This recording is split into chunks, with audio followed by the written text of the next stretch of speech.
Wake of another mass shooting, the ongoing debate about gun control continues, specifically about assault weapons. Now, with President Biden calling for reform, the question is, will anything actually happen this time? As Mike McDaniel explains, politics, as it has in the past, might get in the way.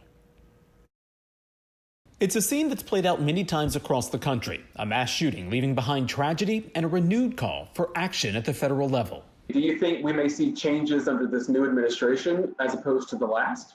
Absolutely not. The Supreme Court actually has doubled down on the right of private citizens to own a gun. Dillard University Assistant Professor of Political Science Blair Condall says that's because the court has become politicized over the years.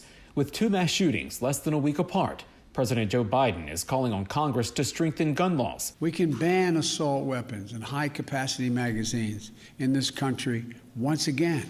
A 1994 federal assault weapons ban prohibited certain semi-automatic weapons and high-capacity magazines from being made for civilian use.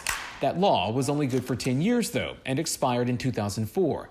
It's never been renewed, even after a long list of mass shootings since. In a call to do it again, the president also wants lawmakers to expand background checks. The United States Senate, I hope some are listening, should immediately pass the two House-passed bills that close loopholes in the background check system.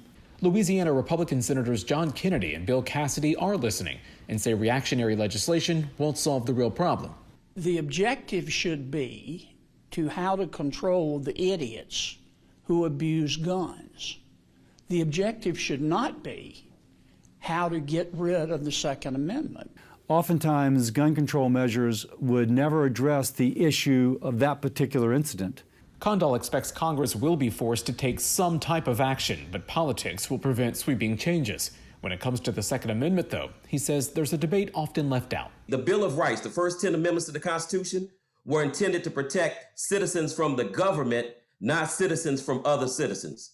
To work on preventing scenes like this, Condall says human rights must be part of the conversation. Mike McDaniel, Eyewitness News. A Senate Judiciary Committee held a previously scheduled hearing on gun violence today after last week's deadly shooting in Atlanta. Senate Majority Leader Chuck Schumer promised to bring the legislation to the Senate floor, but it's unclear if the bills will pass.